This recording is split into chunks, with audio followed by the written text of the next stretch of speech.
ദൈവതിരുനാമം മഹത്വപ്പെടട്ടെ. യേശുക്രിസ്തു എക്കാലത്തെയും ഒരു വിവാദ പുരുഷനാണ്. യേശുക്രിസ്തുവിനെ അംഗീകരിക്കുന്നവരുടെ ഇടയിൽ തന്നെ വിവിധ അഭിപ്രായങ്ങളുണ്ട്. അതുപോലെ തന്നെ യേശുക്രിസ്തുവിനെ അംഗീകരിക്കാത്തവരുടെ ഇടയിലും അഭിപ്രായ വ്യത്യാസങ്ങളുണ്ട്. ഏകദേശം 18-ാം നൂറ്റാണ്ട് വരെ യേശുക്രിസ്തുവിനെക്കുറിച്ച് കാര്യമായ വിവാദങ്ങളൊന്നും ഉണ്ടായിരുന്നില്ല. എന്നാൽ അതിനുശേഷമാണ് യേശുക്രിസ്തുവിനെക്കുറിച്ച് യാതൊരു അടിസ്ഥാനവുമില്ലാത്ത അനേകം കെട്ടുകഥകളും വിവാദങ്ങളുമെല്ലാം തലപൊക്കിയത്. ഇതിനർത്ഥം 18-ാം നൂറ്റാണ്ട് വരെ ജീവിച്ചിരുന്ന വ്യക്തികളൊന്നും ചിന്തിക്കാൻ കഴിവില്ലാത്തവരോ മണ്ടന്മാരോ ആയിരുന്നു എന്നല്ല. ലോകം കണ്ടിട്ടുള്ള ഏറ്റവും കഴിവുള്ള ചിന്തകന്മാരും എഴുത്തുകാരും എല്ലാം ജീവിച്ചിരുന്നത് ആ കാലഘട്ടത്തിലാണ്. പിന്നെ എന്തുകൊണ്ടാണ് ഈ 18-ാം നൂറ്റാണ്ടിന് ശേഷം ഇത്രയധികം വിവാദങ്ങൾ യേശുക്രിസ്തുവിനെക്കുറിച്ച് ഉണ്ടായിട്ടുള്ളത്? അതിന് പ്രധാനമായി 2 കാരണങ്ങളാണ്. ഒന്ന്, യേശുക്രിസ്തുവിനെ അംഗീകരിക്കാത്തവർ ഉണ്ടാക്കിയിട്ടുള്ള വിവാദങ്ങൾ. തങ്ങളുടെ വിശ്വാസ പ്രമാണങ്ങളാണ് ശരി എന്ന് വരുത്തി തീർക്കുവാൻ വേണ്ടി അവർ യേശുക്രിസ്തുവിനെതിരെ അനേകം കുപ്രചാരണങ്ങൾ അഴിച്ചുവിട്ടു. രണ്ടാമത്തത്, ഉള്ളതില്ലാത്തതെന്ന് തെളിയിക്കുമ്പോൾ അതിലൂടെ കിട്ടുന്ന ജനശ്രദ്ധയ്ക്ക് വേണ്ടിയാണ്. യേശുക്രിസ്തുവിനെ ലോകം മുഴുവൻ അംഗീകരിക്കുകയും ബൈബിളിനെ അംഗീകരിക്കുകയും ചെയ്യുമ്പോൾ അതെല്ലാം തെറ്റാണെന്ന് തെളിയിക്കുമ്പോൾ അതിലൂടെ കിട്ടുന്ന ഒരു വില കുറഞ്ഞ ജനശ്രദ്ധ, അതിനുവേണ്ടിയാണ് അനേകർ അടിസ്ഥാനമില്ലാത്ത കുപ്രചരണങ്ങൾ പലതും യേശുക്രിസ്തുവിനെതിരെ തുറന്നുവിട്ടിട്ടുള്ളത്. അങ്ങനെയുള്ള യേശുക്രിസ്തുവിനെതിരെയുള്ള ഒരു കുപ്രചരണമാണ്, അല്ലെങ്കിൽ അടിസ്ഥാനമില്ലാത്ത ഒരു വിവാദമാണ് യേശുക്രിസ്തുവിൻ്റെ അറിയപ്പെടാത്ത വർഷങ്ങൾ, അല്ലെങ്കിൽ the lost years of Jesus Christ, അല്ലെങ്കിൽ the unknown years of Jesus Christ എന്ന പേരിൽ ഇന്ന് ലോകം മുഴുവൻ പരന്നിരിക്കുന്നത്.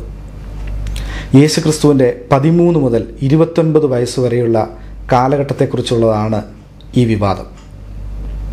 ഈ കാലഘട്ടത്തിൽ യേശുക്രിസ്തു ഇന്ത്യയിൽ വന്ന് ബുദ്ധമതം പഠിച്ചുവെന്നും ബുദ്ധമതം സ്വീകരിച്ചിരുന്നുവെന്നും ഒരു വിവാദമുണ്ട്. മറ്റൊന്ന്, യേശുക്രിസ്തു സിറിയയിലായിരുന്നു എന്ന് പറയപ്പെടുന്നു. അതുപോലെ തന്നെ യേശുക്രിസ്തു ജപ്പാനിലായിരുന്നു എന്ന് പറയപ്പെടുന്നൊരു വാദമുണ്ട്. യേശുക്രിസ്തു അമേരിക്കയിലായിരുന്നു, അതുപോലെ തന്നെ ബ്രിട്ടനിലായിരുന്നു, അവിടെ ബിസിനസ് ചെയ്തു. ഇങ്ങനെയൊക്കെ പല വിവാദങ്ങളാണ് ഈ കാലയളവിൽ യേശുക്രിസ്തുവിനെക്കുറിച്ച് ഉണ്ടായിട്ടുള്ളത്. എന്നാൽ ഇതെല്ലാം യാതൊരു അടിസ്ഥാനവുമില്ലാത്തതാണെന്നുള്ളത് നമുക്ക് തെളിവുകളുടെ അടിസ്ഥാനത്തിൽ മനസ്സിലാക്കുവാൻ സാധിക്കും. ചില എഴുത്തുകാരുടെ പുസ്തകങ്ങളുടെ പരാമർശങ്ങളിൽ നിന്നാണ് ഈ വിവാദങ്ങളെല്ലാം തലപൊക്കിയിരിക്കുന്നത്. എന്നാൽ ബൈബിൾ രേഖപ്പെടുത്തിയിട്ടുള്ള യേശുക്രിസ്തുവിൻ്റെ ജീവിതവും യഹൂദ മത സംസ്കാരവും നാം ചേർത്ത് പഠിക്കുകയാണെങ്കിൽ ഈ വിവാദങ്ങളെല്ലാം യാതൊരു അടിസ്ഥാനവുമില്ലാത്തതാണ്, തെറ്റാണ് എന്ന് നമുക്ക് മനസ്സിലാക്കുവാൻ സാധിക്കും. യേശുക്രിസ്തു പാലസ്റ്റീൻ വിട്ട് പുറത്തെങ്ങും പോയിട്ടില്ല എന്നുള്ളത് നമുക്ക് വ്യക്തമായി മനസ്സിലാക്കുവാൻ സാധിക്കും. ആദ്യമായി ബൈബിളിലെ ചില തെളിവുകൾ നമുക്കൊന്ന് ചിന്തിക്കാം. യേശുക്രിസ്തുവിനെക്കുറിച്ച് എന്തെങ്കിലും ആധികാരികമായി പറയാൻ കഴിയുന്നൊരു പുസ്തകം എന്ന് പറയുന്നത് ബൈബിളാണ്. യേശുക്രിസ്തുവിനെ കുറിച്ച് ബൈബിളിൽ എഴുതിയിരിക്കുന്നത് ഒരു മുത്തശ്ശിക്കഥയുടെ രൂപത്തിലല്ല, ചരിത്രത്തിൽ ജീവിച്ചിരുന്ന ഒരു വ്യക്തി എന്ന നിലയിലാണ് യേശുക്രിസ്തുവിനെക്കുറിച്ച് എഴുതിയിരിക്കുന്നത്. ഉദാഹരണമായി സുവിശേഷങ്ങളിൽ എഴുതപ്പെട്ടിരിക്കുന്ന ലൂക്കോസിൻ്റെ സുവിശേഷം 3-ാം അധ്യായം 1-2 വാക്യങ്ങൾ ഒന്ന് പരിശോധിക്കുക. അവിടെ യേശുക്രിസ്തുവിൻ്റെ പരസ്യ ശുശ്രൂഷ തുടങ്ങുന്നതിന് മുൻപുള്ള കാലയളവിനെക്കുറിച്ചാണ് പറഞ്ഞിരിക്കുന്നത്.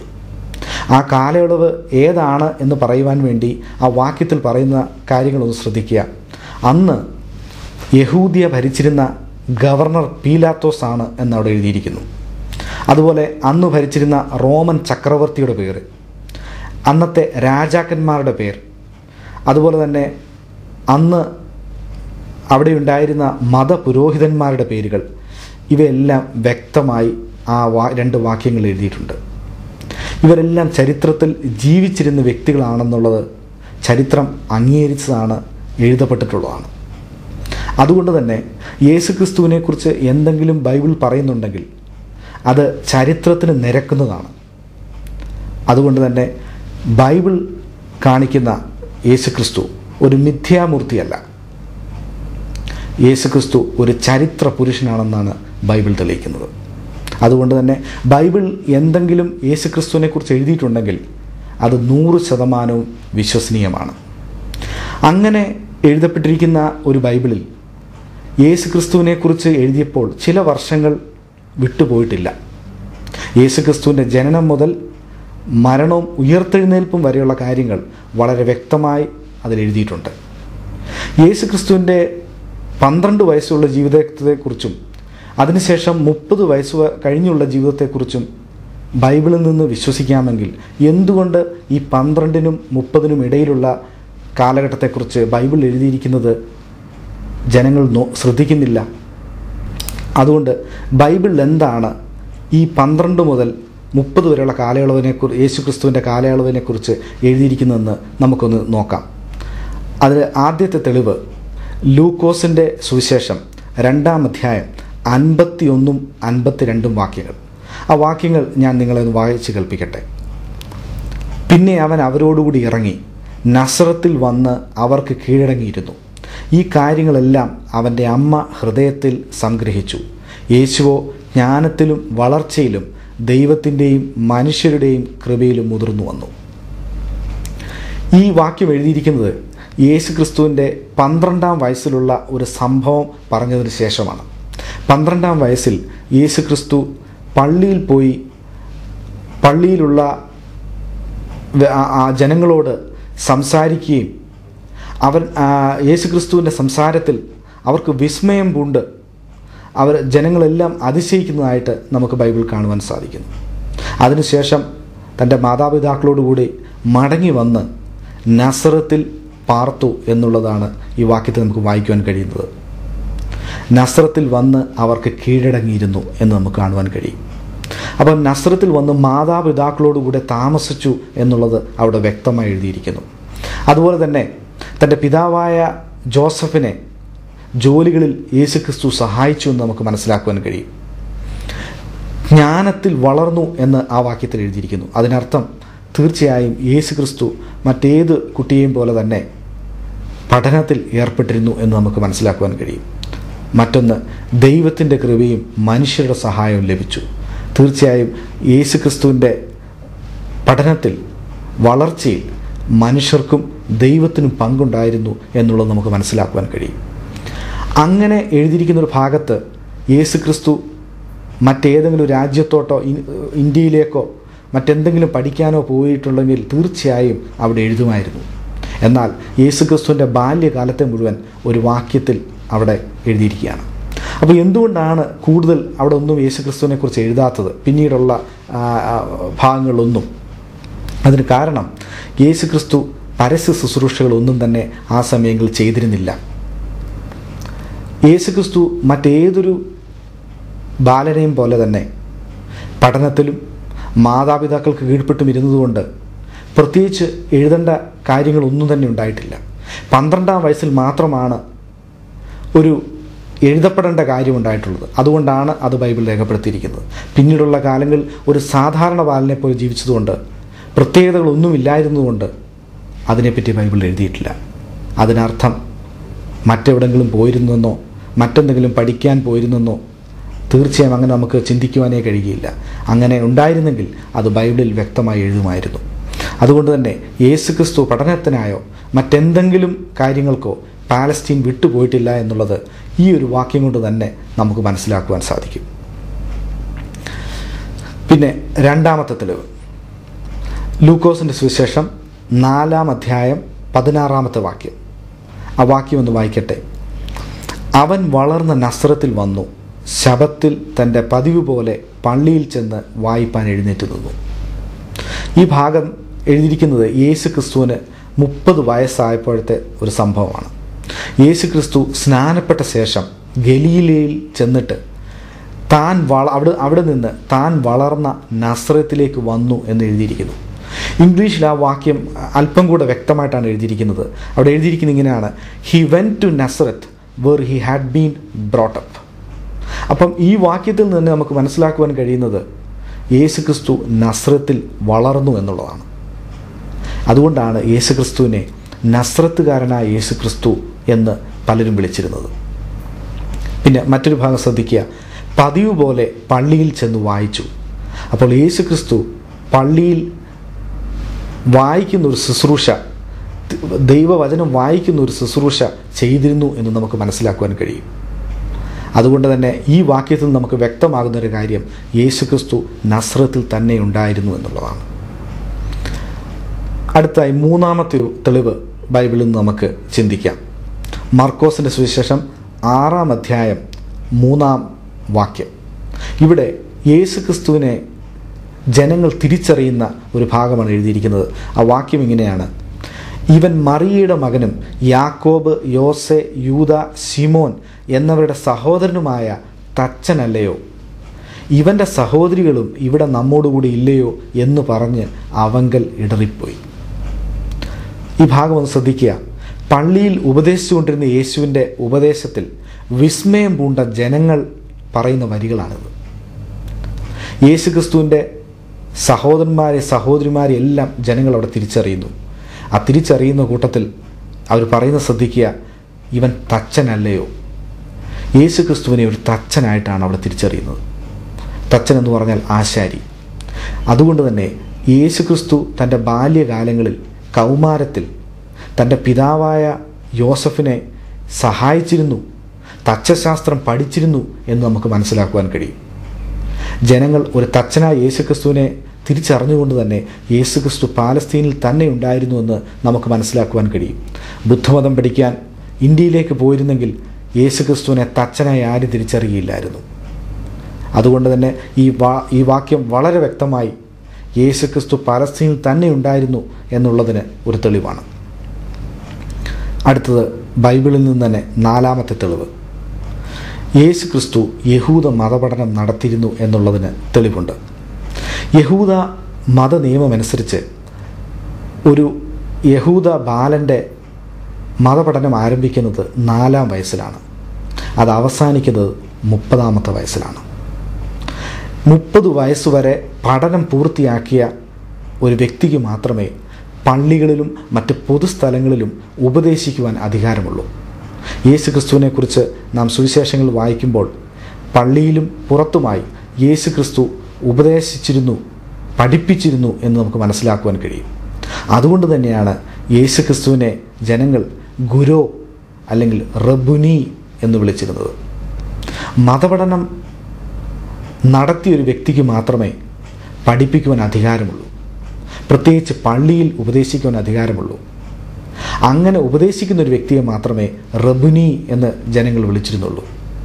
യേശുക്രിസ്തു ബുദ്ധമതം പഠിച്ചിട്ട് പലസ്തീനിൽ തിരിച്ചു വന്നിരുന്നെങ്കിൽ പള്ളിയിൽ കയറി പ്രസംഗിക്കുവാൻ അല്ലെങ്കിൽ ഉപദേശിക്കുവാൻ കഴിയുകയില്ല. ജനങ്ങൾ റബ്ബുനി എന്ന് വിളിക്കില്ലായിരുന്നു. അതുകൊണ്ട് തന്നെ യേശുക്രിസ്തു ഈ കാലയളവിൽ മതപഠനം നടത്തിയിരുന്നു എന്നുള്ളതിന് നമുക്ക് വ്യക്തമായി നമുക്കത് മനസ്സിലാക്കുവാൻ സാധിക്കും.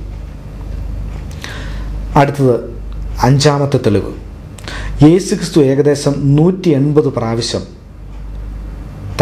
തൻ്റെ പ്രഭാഷണങ്ങളിൽ യഹൂദ മതത്തിൻ്റെ ഗ്രന്ഥമായ തോറ അല്ലെങ്കിൽ ന്യായപ്രമാണത്തിൽ നിന്ന് ഉദ്ധരിച്ചിട്ടുണ്ട്.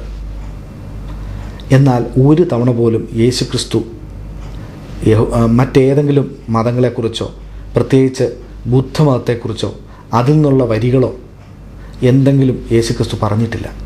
മറ്റൊരു ഇസത്തെക്കുറിച്ചും യേശുക്രിസ്തു സംസാരിച്ചിട്ടില്ല. നീണ്ട വർഷങ്ങൾ ബുദ്ധമതം പഠിച്ചിരുന്നെങ്കിൽ തീർച്ചയായും യേശുക്രിസ്തു എന്തെങ്കിലും ഒരു വാക്കെങ്കിലും ബുദ്ധമതത്തിൽ നിന്ന് പറയുമായിരുന്നു. എന്നാൽ യേശുക്രിസ്തുവിൻ്റെ റെക്കോർഡ് ചെയ്യപ്പെട്ടിട്ടുള്ള ഒരു പ്രഭാഷണങ്ങളിലും ഒരു വരി പോലും ഒരു വാക്കുപോലും ബുദ്ധമതത്തിൽ നിന്നോ മറ്റേതെങ്കിലും മതത്തിൽ നിന്നോ ഉണ്ടായിട്ടില്ല എന്നുള്ളതുകൊണ്ട് യേശുക്രിസ്തു ബുദ്ധമതമോ മറ്റെന്തെങ്കിലും പഠിക്കാനോ പാലസ്തീൻ വിട്ട് പോയിട്ടില്ല എന്ന് നമുക്ക് മനസ്സിലാക്കുവാൻ സാധിക്കും. അടുത്തത് 6-ാമത്തെ തെളിവ്: യേശുക്രിസ്തുവിനെക്കുറിച്ച് ഏകദേശം 400ഓളം പ്രവചനങ്ങൾ യേശുക്രിസ്തുവിൻ്റെ ജനനത്തിന് മുമ്പ് ഉണ്ടായിട്ടുണ്ട്. അത് ബൈബിളിലെ പഴയ നിയമത്തിൽ രേഖപ്പെടുത്തിയിട്ടുണ്ട്. അതിൽ തന്നെ 44ഓളം പ്രവചനങ്ങൾ യേശുക്രിസ്തുവിൻ്റെ ജീവിതത്തെക്കുറിച്ച് മാത്രമുള്ളതായിരുന്നു. യേശുക്രിസ്തുവിൻ്റെ ജനനം മുതൽ യേശുക്രിസ്തുവിൻ്റെ മരണം വരെയുള്ള ഉയർത്തെഴുന്നേൽപ്പ് വരെയുള്ള എല്ലാ കാര്യങ്ങളും അതിനകത്ത് പ്രവചിക്കപ്പെട്ടിട്ടുണ്ട്. എന്നാൽ ഒറ്റ പ്രവചനത്തിൽ പോലും യേശുക്രിസ്തു പാലസ്തീൻ വിട്ട് പുറത്തു പോയതായോ മറ്റെന്തെങ്കിലും പഠിച്ചതായോ ബുദ്ധമതം പഠിച്ചതായോ പറഞ്ഞിട്ടില്ല. അതുകൊണ്ട് തന്നെ യേശുക്രിസ്തു പാലസ്തീൻ വിട്ടു പോയിട്ടില്ല എന്നുള്ളത് ഈ പ്രവചനങ്ങൾ കൊണ്ട് തന്നെ നമുക്ക് മനസ്സിലാക്കുവാൻ കഴിയും. ഇനിയും പുറത്തുള്ള തെളിവുകൾ എന്തൊക്കെയാണെന്ന് നമുക്ക് നോക്കാം. ഇന്ത്യയിലായിരുന്നു യേശുക്രിസ്തു എന്നുള്ള വാദം നമുക്ക് അംഗീകരിക്കാൻ കഴിയില്ല. കാരണം ഇതേ സമയത്ത് തന്നെ മറ്റു പല രാജ്യങ്ങളിലുമായിരുന്നു യേശുക്രിസ്തു എന്ന് മറ്റു പല വാദങ്ങളുമുണ്ട്. ഉദാഹരണത്തിന് യേശുക്രിസ്തു ബ്രിട്ടനിൽ വ്യാപാരം ചെയ്തിരുന്നു, ബിസിനസ് ചെയ്തിരുന്നു എന്ന് ചില എഴുത്തുകാർ എഴുതിയിട്ടുണ്ട്. ഇതേ കാലയളവിൽ യേശുക്രിസ്തു ജപ്പാനിലായിരുന്നു എന്ന് പറയപ്പെടുന്നു. യേശുക്രിസ്തു സിറിയയിലുണ്ടായിരുന്നു എന്ന് പറയപ്പെടുന്നു. യേശുക്രിസ്തു ഗ്രീക്ക് പഠിച്ച് അതിൽ അനേക പഠനങ്ങൾ ഉപരിപഠനങ്ങളൊക്കെ നടത്തിയതായും ചില എഴുത്തുകാർ എഴുതിയിട്ടുണ്ട്. ഒരേ യേശുക്രിസ്തുവിന് എങ്ങനെ ഒരേ സമയത്ത് ഈ സ്ഥലങ്ങളിലെല്ലാം ചെന്ന് പഠനങ്ങൾ നടത്തുവാനും ബിസിനസ് നടത്തുവാനും കഴിയും? അതുകൊണ്ട് തന്നെ യേശുക്രിസ്തു ബുദ്ധമതം പഠിച്ചു ഇന്ത്യയിലായിരുന്നു എന്നുള്ള വാദം നമുക്ക് അംഗീകരിക്കുവാൻ കഴിയുകയില്ല. ഇതെല്ലാം വെറും വാദങ്ങൾ മാത്രമാണ്, അടിസ്ഥാനമില്ലാത്തതാണ്. ഒടുവിലായി യേശു എന്ന പേര് അല്ലെങ്കിൽ ഈസ എന്ന പേര് അന്ന് പാലസ്തീനിൽ വളരെ സാധാരണമായൊരു പേരായിരുന്നു. ആ പേരിൽ അനേകർ ജീവിച്ചിരുന്നിട്ടുണ്ട്. പക്ഷെ അവരൊന്നും യേശുക്രിസ്തു അല്ല. യേശുക്രിസ്തു എന്ന് പറയുന്ന ഒരു വ്യക്തി ഒരാൾ മാത്രമേ ഉള്ളൂ. അത് ബൈബിളിൽ പറയുന്ന യേശുക്രിസ്തുവാണ്. എന്നാൽ യേശു എന്ന പേരിൽ അനേകരുണ്ടായിരുന്നു. അവർ ലോകത്തിൻ്റെ അനേക രാജ്യങ്ങൾ സഞ്ചരിച്ചിരിക്കാം, പലതും പഠിച്ചിരിക്കാം. പക്ഷെ അവരൊന്നും യേശുക്രിസ്തു അല്ല. അതുകൊണ്ട് തന്നെ യേശു എന്ന പേരിൻ്റെ പേരിൽ അത് യേശുക്രിസ്തു ആണ് എന്ന് നമുക്ക് ചിന്തിക്കുവാൻ കഴിയില്ല. ഇന്നും ജീസസ് എന്ന പേരിൽ അനേകം വ്യക്തികൾ ലോകത്തിൻ്റെ പല ഭാഗങ്ങളിലുണ്ട്. അവരാരും യേശുക്രിസ്തു അല്ല. അതുകൊണ്ട് തന്നെ പേര് യേശു എന്ന് ഉണ്ടായിരുന്നുകൊണ്ട് അത് യേശുക്രിസ്തു ആണ് എന്ന് നമുക്ക് ചിന്തിക്കുവാൻ കഴിയുകയില്ല. അവസാനമായി എൻ്റെ സുഹൃത്തുക്കളോട് ഞാൻ പറയട്ടെ, ഇതെല്ലാം കെട്ടുകഥകളാണ്. യേശുക്രിസ്തുവിൻ്റെ 18 വയസ്സ് മുതൽ 30 വയസ്സ് വരെ ഇടയിലുണ്ടായിരുന്ന കാലഘട്ടത്തെക്കുറിച്ച് നാം കേട്ടുകൊണ്ടിരിക്കുന്ന എല്ലാം വെറും കെട്ടുകഥകളാണ്. ബൈബിളിൽ എന്തെങ്കിലും എഴുതിയിട്ടുണ്ടോ, യേശുക്രിസ്തുവിനെക്കുറിച്ച് ആ കാലയളവിനെക്കുറിച്ച് എഴുതിയിട്ടുണ്ടോ, അതുമാത്രമാണ് വിശ്വസനീയമായ കാര്യം. കാരണം അത് ചരിത്രത്തിന് നിരക്കുന്ന കാര്യങ്ങളാണ്. യേശുക്രിസ്തുവിൻ്റെ ദൈവികത്വത്തെയും യേശുക്രിസ്തുവിൻ്റെ ആളത്വത്തെയും അംഗീകരിക്കാൻ കഴിയാത്തവർ പടച്ചുവിടുന്ന ശുദ്ധ നുണകളാണിത് എന്നുള്ളത് നിങ്ങൾക്കിത് പരിശോധിച്ച് മനസ്സിലാക്കാവുന്നതേ ഉള്ളൂ. യേശുക്രിസ്തു പാലസ്തീൻ വിട്ട് പുറത്തു പോയിട്ടില്ല. ബൈബിളിൽ വിഭാവനം ചെയ്യുന്ന യേശുക്രിസ്തു ബേത്ലഹേമിൽ ജനിച്ച് നസ്രത്തിൽ വളർന്ന് പലസ്തീൻ നാടിനകത്തു മാത്രം ശുശ്രൂഷകൾ ചെയ്ത് ഒടുവിൽ 33 തിരുവയസ്സിൽ കുരിശുമരണം സ്വീകരിച്ച് മരിച്ച് 3-ാം ദിവസം ഉയർത്തെഴുന്നേറ്റ് വീണ്ടും 40 ദിവസങ്ങളോളം പാലസ്തീനിൽ തന്നെ തൻ്റെ പ്രവർത്തനങ്ങൾ ചെയ്ത് ഒടുവിൽ സ്വർഗത്തിലേക്ക് കരേറിപ്പോയ യേശുക്രിസ്തുവാണ്. ഇത് ബൈബിളിൽ മാത്രമാണ് വ്യക്തമായി പറഞ്ഞിട്ടുള്ളത്. ബാക്കി നാം കേൾക്കുന്നതെല്ലാം കെട്ടുകഥകൾ മാത്രമാണ്. ഈ സത്യം മനസ്സിലാക്കുവാൻ ദൈവം നിങ്ങൾ ഹൃദയങ്ങളെ തുറക്കട്ടെ എന്നുള്ള ആശംസയോടെ പ്രാർത്ഥനയോടെ നിർത്തുന്നു. നന്ദി.